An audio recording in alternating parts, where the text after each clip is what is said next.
হেটার্সদের মুখে চুনকালি দিয়ে আবারও সফলতা অর্জন করলেন ঢাকাই সিনেমার মেগাস্টার শাকিব খান।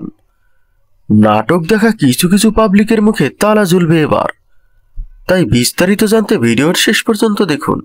আসন্ন ঈদের সিনেমা বরবাদের দ্বিতীয় লটের শুটিং শেষ করে বুধবার দেশে ফিরেছেন মেগাস্টার শাকিব খান।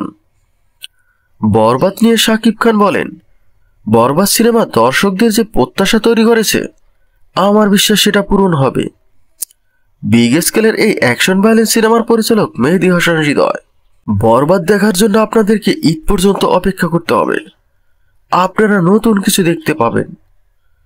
কলকাতার নায়িকা প্রিয়তমা খ্যাত ইদিকা পালের সাথে শাকিব খানের জুটি জমবে বেশ।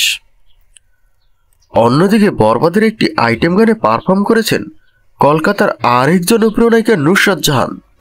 মেগাস্টার শাকিব খান যখন বরবাদের কাজ শুরু করেন তখন নাট্য হিরোর কিছু ভক্ত খবর রটান যে শাকিব খান পিকনিক করতে মুম্বাই যাচ্ছেন।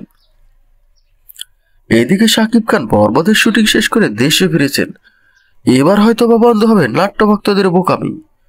আসলে শাকিব খান ইন্ডাস্ট্রিতে একজনই আছেন, বর্তমান সবাই শাকিব খানের তুলনা শুধু শাকিব খান নিজেই। তো বন্ধুরা, সবার সুস্বাস্থ্য কামনা করছি, ভালো থাকবেন, ধন্যবাদ।